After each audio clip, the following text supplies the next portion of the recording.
دا مصعب ابن عمیر رضی الله عنه او یو ورسره بل یو صحابي دی عبدالله ابن جحش، یو ورسره بل صحابي دی حضرت حمزه رضی الله عنهم. دا درې واړه صحابه یو دی دفن. څلور شهدا هم پکې شته، خو یو لویه چاردیواري ده، په هغه چاردیوارۍ کې دننه دا درې واړه صحابه دفن دي. حضرت ابو طلحه وایي وی عبدالله ابن جحش ما ته د شپې نه وایي چې ابو طلحه راځه یو دعا ته وکړه، ده به په یمین ویم، یو به زه وکړم ته په یمین وی ما وی چې ښه. نو وی ما چې ښه ده مخکې دعا کوم، وی وایه. وی ما لاس اوچت کړ، وی ما چې خدایه سبا مې د یو مضبوط کافر سره مقابله راوړم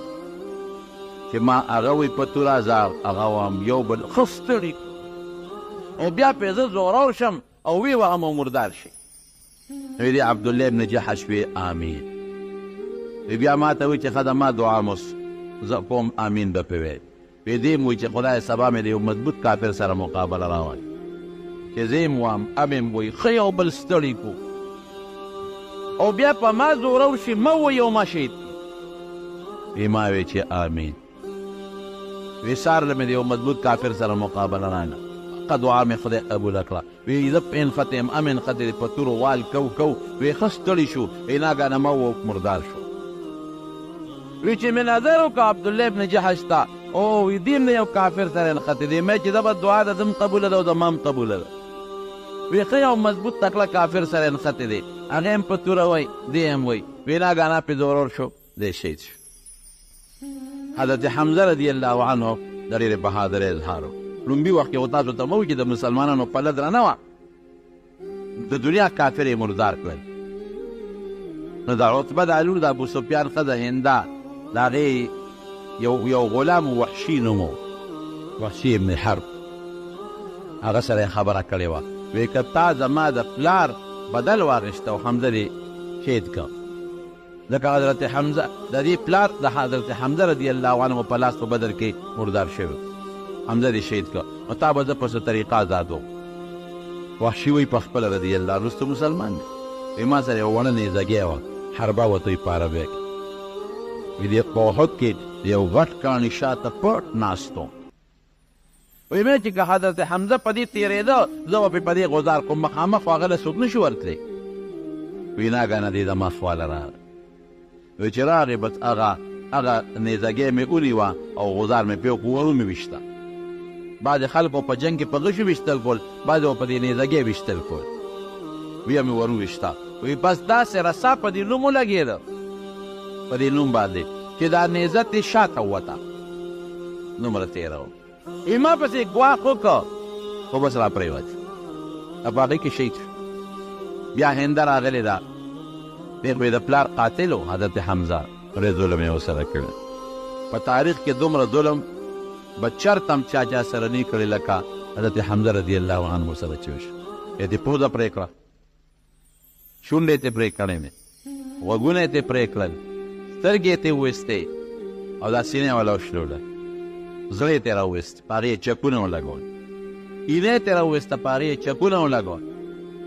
او دا اندامونه یې په پړي کې واچول، امیل یې ترې جوړ کړه د اندامونو نه او هغې غاړه کې واچول او ګډېده به. حضرت صفیه رضی الله تعالی عنها چې د حضور پاک ترور ده، د حضرت حمزه خور ده، هم راله. حضرت زبیر ته حضور پاک وفرمایلو زبیر ورشه مور دې منې کړه چې دا خو ښځه ده، د ښځې زړه خو ډېر کمزوري، نو که دا خپل رور یې په دې حالت کې ولیده نو څه جد پرې ونه شي. دا ډېره بهادره ښځه ورشه خو مور دې منې کړه. حضرت زبیر ورغی او مور ته یې ودرېده، وی مور یې ودرېږه. هغه خود زبیر هم مضبوط تکړه سړی و، مور وله داسې په دې سینه کې غذار ورکړه چې دا زوی هغې غاړه وغورځاو. حضرت زبیر وله اواز ورکړه، وی مور نبي علیه السلام وایي چې مور دې منع کړه، دقسې ودرېده، یا په ځان نه پوهېده یا دغسې ودرېده. وی بچې ورشه وراره ته مې ووایه چې ما ته پته ده چې زما رور سره څه شوي زه خبره او که زما وراره په دې یېرېږي چې زه به فریاد وکړم نو فریاد نه کوم، صرف د رور دا لاش لګېدم او یو دوه خبرې ورسره کوم. وی ښه ودرېږه تپوس کوم. وی خو د الله رسوله مور خو مې داسې وایي. وی ښه ده پرېږده. چې دا راغله حضرت حمزه رضی الله عنه ته یې وکتل داسې مخامخ، سینه شلېدلې وه، پکې زړه نشته، پکې اینه نشته، پوزه، سترګې، غوږونه، روزې، شونډې دا نشته، او د مخامخ ودرېدله. وی خلک وایي چې نن به صفیه د غم نه مړه شي او نن به ډېر فریاد وکړي. رورې تا له زه مبارکباد در راغلی مبارکي در کوم چې د الله په لار کې تا د خپل وجود اندامونه ټوکړي ټوکړي قربان کړل. د دې قربانۍ مبارکباد ده. او بیا حضور پاک په هغې ډېر زیات خفه و د حضرت حمزه په دې مظلومیت چې دا ظلم ورسره شوی. پیغله مې غواړي چې حمزه خف نه کړم، په دې میدان یې پرېږدم چې دا غوښې د مارغان او د حیواناتو خوري، چې د قیامت پر ورځ خلق د قبرونو نه پاسي او زما دا تره د مارغانو د حیواناتو د دغه غوښې د هغې د ججورو نه راوځي او دې ته خدای جوړ. خو که په دې میدان یې پرېږدم بیا به خلک خپل مړی نه ښخوي، ځکه یې ښخوم. مسلمانانو سره صرف دوه آسونه و، یو اس یو صحابي سره او بل اس د نبي کریم صلی الله علیه وسلم سره و. مدینې شریفې نه زر کسان ووتل. احد ته چې نږدې شو نو عبدالله ابن ابی چې کوم د منافقانو سردار دی، په ژبه خو د اسلام کول، په ژبه یې ځان د نبي علیه السلام ملګري حسابو او د زړه نه کافر و، هم ورسره ووته، ځکه ظاهر کې خو به یې ځان ته مسلمان وی. چې احد ته نږدې شو نو عبدالله ابن ابی وی چې زه خو د جنګ کې شرکت نه کوم، زه خو واپس ځم.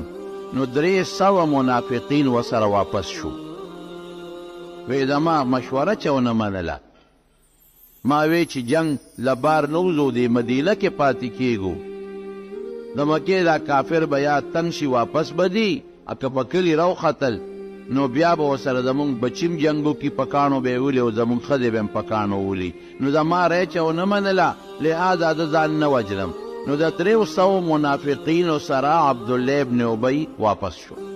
200 مسلمانان پاتې شو. په دې 200 کې یو 2 قوم، یو ته بنو حارثه وی، یو ته بنو سلمه وی. هغې چې د عبدالله ابن ابی دا 300 واپس کېدل او دې ته یې وکتل، لږې غوندې د هغوی زړه کې میلان پیدا شو چې مونږ هم ځو، خو الله زړونه کلک کړل. بعضې مسلمانان ورته ووې چې تاسو څه کوئ؟ هغې خو که خو منافقان دي، مونږ ته پته ده چې د زړه نه هغوی نبي علیه السلام نه دی منلی، صرف په خولې اسلام کوي، او تاسو خو مسلمانان یې. اذ همت طائفتان منکم، قرآن شریف کې الله فرمایي ان تفشلا والله ولیهما وعلى الله فلیتوکل المتوکلون. الله وی تاسو کې 2 ډلې وې، منکم چې هغه مسلمانان منافقان دي، هغې هم لږې خپې وښویې، دا خو 3000 لښکر دی او موږ خو ډېر لږ یو، لیکن الله وی والله ولیهما، د هغه منافقانو سره د خدای مدد نو، هغه لړل مدینې ته واپس، دې 2 ډلو سره د خدای مدد و، نو دوی واپس شو. مسلمانانو وی تاسو ولې ځئ؟ وی زه بس نه ځو، دوی واپس شو. او الله وی وعلى الله فلیتوکل المتوکلون، چې کوم کسان مسلمانان دي د زړه نه، هغوی له پکار ده چې په الله بروسه کوي. نو 200 مسلمانان دي او 3000 کافران دي. او 13 جمعه مې د جنګ تفصیل درته وویل چې ښه مضبوط جنګ وشو او ظاهر کې خدای مسلمانانو له ګټه ورکړه. نو چې هغه کوم په غونډې نبي علیه السلام کسان کېنولي 50 کسان، هغوی لږ اختلاف شروع کړو، د هغوی د وجې نه بیا د مسلمانانو باندې د کافرانو حمله وشوه د خالد ابن ولید ناګهاني، نو 90 کسان صحابه پکې شهیدان. الله لومبی مدد دا د مسلمان کړی دی، لومبی کامیابي خدای مسلمان له ورکړه. په دې مدینه منوره کې یو سړی و، ابو عامر به یې ورته وی، د خولې نه ډېر پوست و او ډېر زیات عبادت ګزار و. نو خلکو په ابو عامر راهب مشهور کړی و چې ډېر عبادت کوي. نو چې حضور پاک مدینې شریفې ته راغی نو دې ټینګېدی نه شو، نو لاړ د مدینې نه مدینې ته وتښتېد. وی د مسلمانانو دا زور نشم لیدی. نو هلته به د مکې خلک د مسلمانانو خلاف روچتول. نو په احد کې دی راغی، جنګ غزوه احد کې. نو د کافرو ته وی ودرېږې زه در یو چل کوم، زه ور مخکې کېږم. نو په دې انصارو کې اوس زما قبیله ده، زما قوم دی او زما ډېر لوی قدر به کوو عزت پې کوو هغوی له زه اعلان ورکوم نو د نبي علیه السلام نه به دوی دله جدا کړم دا خپل قوم ته دله جدا کوم لږ به درته پاتې شي هغې وې ډېره ښه نو چې دې څنګه راغی او میدان کې ودرېد اواز یې وکړ خپل قوم ته وی ای زما قومه د مدینې اوس ما پیژنې دا ابو عامر یم تاسو چې راته راهب وایې او لویه ډله مې د مکې نه راوستې ده او چې زما څوک هم ملګري وي زما د قوم وي زما سره تعلق وي هغه دې مهرباني وکړي د جنګ نه دې لاس وباسي او ودیځي زه ابو عامر یم هغې ورته وي او موږ دې پیژنو ته ابو عامر راهب نه ابو عامر فاسق دی موږ دې ښه پیژنو شیطانه لاړې وتښتېدې مکې ته اوس یې زموږ خلاف لښکر راوسته اوس موږ د پیغمبر علیه السلام نه جدا کې ودرېږه که موږ له په ګوتو راغلې چې برابر دي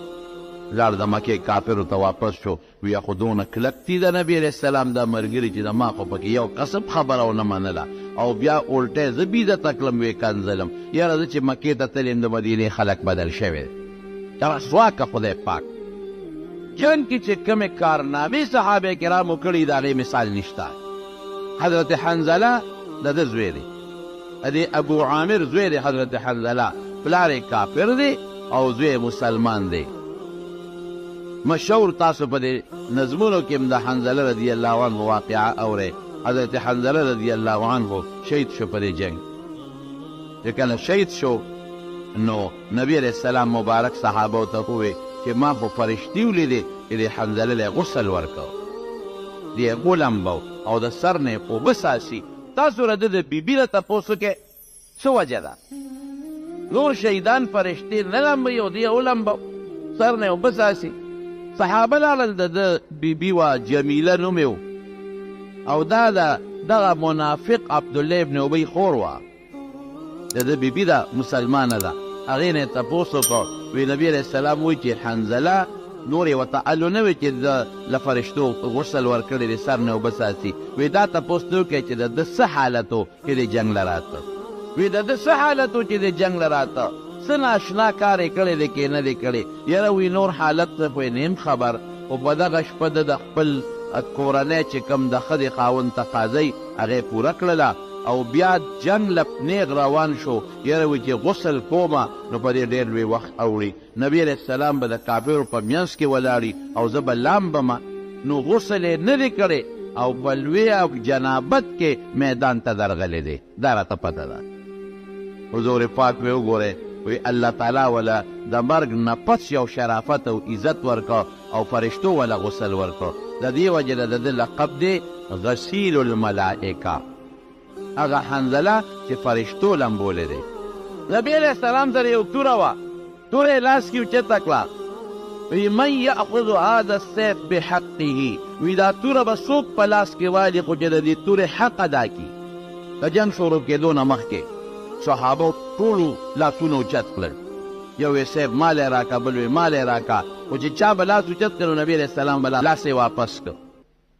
صحابه د الله رسول ولې وی داسې سړی غواړم چې د دې تورې حق ادا کړي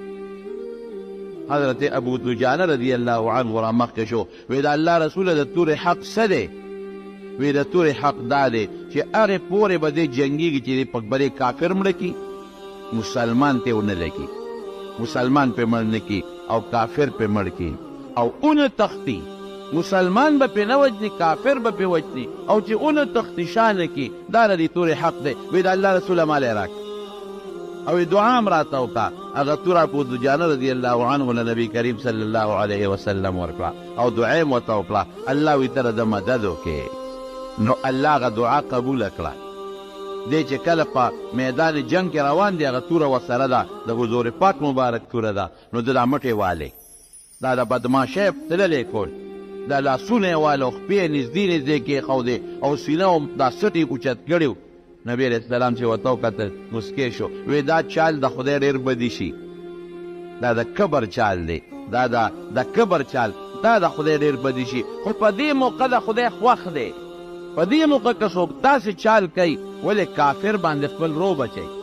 او کافر ته خپل طاقت ښیي نو په دې موقع دا چال جایز دی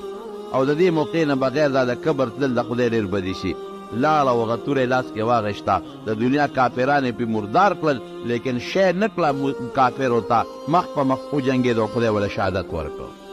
حضرت عمرو بن الجموح رضی الله تعالی عنه یو بل صحابي دی پخپه ګوډ دی ګوډ بچو ته وایي زمزم جهاد لا بچي ورته بابا ته خو پخپه ګوډې ته خو معذور یې ته جهاد له نشې تللی دی راغې پلاس بچی را دوی دا بچو د زم او چې معذور یې منو جمدې به را نشم مړ به شم شهید به شم کن جنت ته به زه ورسم نو بچی یې رالل نبی کریم صلی الله علیه وسلم ته شکایت وکړ وی صاحب زمونږ بابا دی عمرو ابن الجموح او پخپه کوټ دی تا ته پته ده د ګرځېدو هم غریب نه دی او د جهاد شوق یې د مونږ څوک وو وی ما لی راولې وی تاسې مه منې کوې وی زه مې منې کوې لیکن دته حضور پاک وفرمایل وی عمر وی تا نه د جهاد فریضه ساقطه ده ته معذور یې ته نه دی تا خدای نه نیسي مزاق دته وی مزه بچو ته وی که زی منې کوې ما هغه وی د الله رسوله شوق مې دی او ما پرېږده زما زړه کېږي د ځم نبی کریم صلی الله علیه وسلم ورته ډېره خدای خو معذور کړی که نه دی تا باندې ګناه نشته خو که دی نو زه راته یم مزه ستا خوښه ده وی ځم دی راغې میدان جنگ کې او میدان جنگ کې چې کله جنګېده حضرت سعد رضی الله عنه وی ما ته وی یا سعدو کیف حال دې څنګه دی وی ما ورته وی چې حال ښه دی خدای دې پکې خیر واچوي دا ناګهاني حمله چې خالد ابن ولید وکړه څوک یو خوا وتښتېدل څوک بل خوا حالت ګډوډ دی وی ما ته وی چې سعده انی لاجدو ریح الجنة دون احد زما د قسم په خدای وي چې د احد په خوا کې د جنت خوشبویي محسوسوم د دغه جنت خوشبویي د احد په دې خوا کې محسوسوم خوشبویي او یو ور مخکې شو او شهید شو چې شهید شو بیا چې کله شهدا نبی علیه السلام یې دفن کې دلته د احد په میدان کې د ده ښځې وي زه خو د خپل خاوند د مدینې مقبرې ته وړم نو دې د ده لاش اوچت کو په اوښ باندې د اوښه باندې لاش وله کېښود نو چې اوښه یې شړله مدینې ته نه تله اوښه شړي نه دي چې مخ وله احد ته کي احد ته ځي او چې مخ وله مدینې ته کي اوښه وایي اوښه نه دي راغلل نبي علیه السلام ته شکایت وکړ ویې صاحب هغه عمرو بن الجموح لاشم په اوښه اچولی دی اوښه مدینې ته نه دی احد ته واپس ځي ویې ښه دی راولی ښه دی وله راوسته ویې ستا دې خاوند څه دعا خو نه وه کړې ویې کړې وه وی سی ویلو وی دا چې کله راته نو وی دا دعا وکړه اللهم انی اسألک شهادتا خدایا دستانه شهادت غواړم اللهم ارزقني شهادتا خدای ماله شهادت راکې ولا تردني الى اهلي خدای ما خپل کلي ته بیا واپس مه کې نو وی خدای وله دعا قبوله کړې ده که نه ولې خپل کلي ته واپس وړل همدلته دفن کې هغه میدان کې دفن کړ حضرت سعد ابن ابي وقاص رضی الله عنه کله چې جنگ ښه تیز شو ګرم شو دی ویشتون کې د غشي د لیندې د ویشتون کې پیر د ویشتون ډېر انتهایي مهارت یې لرو او جهاد کې لومبې غشي دی شته دی یو موقع کې دته چاوي تا لمونځ سم نه درځي سم مونځ نه کې ویې خندل وی ما ته د مانځه چل ښایې وی زه هغه کس یم چې د خدای په لار کې لومبې غشې مه ایشتې دی او زه هغه کس یم چې د نبي علیه السلام سره به په سفرونو په جهادونو ګرځېدو ډوډۍ به نه وه خوراک به نو نو د کیکر پاڼې به م خوړې نو یو دسماتې به م نه کېده ځکه چې هغې کې لوندوالي نی نو او دسماتې به م لکه د اوښ او یا د ګډو د چیلو د پچو په شانتې او دسماتې به رانه نه وتېده تاسې ژوند مونږ تېر کړی دی اوس وایي تاسو ما ته د مانځه چل ښایې چې تا لمونځ نه درځي افسوس نه دی وایي نو د غشو د ویشتو مهارت یې لره چې په لاره به څوک تلل نو نبي علیه السلام به هغه ته وي دا غشي دته ولی دته کېدی دې ښه ویشتل کولی شي نو ده به لینده راښکا داسې زور به یې ورکړه لیندې له لینده چې څومره تېزه راکاږي نو هغه همرغشي ډېر تېز دي دوه درې لیندې یې ماتې کړې یو دی دی یو بل صحابي دی نو حضور پاک به دا لاس مبارک په دې تندي دلته کېښود چې به غشي ویشته داسې به یې ورته کتل چې دا غشي په کافر لګي که نه لګي نو دی ورته وي د الله رسوله نو ما شاته ودرېږه ما سره خوا کې مه ودرېږه ځکه چې زه دې نه ډش یولم نو دشمن ما ولي چې ډز د کم ځای نه کېږي نو دشمن په هغه ځای ډز کوي که نه زه غش یولم دشمن ما ولي نو هسې نه ته ونه لګې شاته ودرېږه نو که غشې راځي زه به لګم خو ته خو به بچ کېږې که نه نو چې ده به ډېر شوق سره غشي ویشته نو حضور پاک به ول آواز ورکړ ارمي یا سعدو فداک ابي و امي ای سعده اوله زما مور او پلار ستانه قربان د دو صحابو نه نبي علیه السلام خپل مور پلار قربان کړي دي لکه یو سړی چاته مور مې ده نه قربان پلار مې ده نه قربان دا د عزت لفظ دی نو حضور پاک به ول آواز ورکړ ارمي یا سعدو اوله سعده فداک ابي و امي مور او پلار مې در نه قربان دا د ده دپاره لوی سعادت و یو د حضرت زبیر نه یو د ده نه دا تقدیه شوې ده دا د ده دپاره لوی سعادت دی یو وخت کې یو د بقي سره خوا کې ډېره زمانه وشوه ما ته چا وی راځه یو د نبي علیه السلام غشی دی او د هغه لینده درته ښیم نو چې بویه تلمه څه نوادرات پراته وو هغه ځای کې نو ما ته یې وی چې دا د نبي علیه السلام د شیشه کې دننه شیشه وه او یو چبوتره و په هغې د پاسه لینده پرته وه غشی پروت و وی دا د حضور پاک لینده ده او د هغه غش دی چې ما ورته داسې وکتل نو ما هغه ته وی ته خطا شوې مې دا د حضور پاک لینده او غشي نه دي مې دا د حضرت سعد ابن ابي وقاص لینده او غشي دي نو هغه ما ته وی تا ته څه پته لګي مې حدیث یې ورسره لاندې لیکلی هغه لیندې ته لاندې دا حدیث لیکلی و ارمي یا سعدو فداک ابي و ام ټوله سعده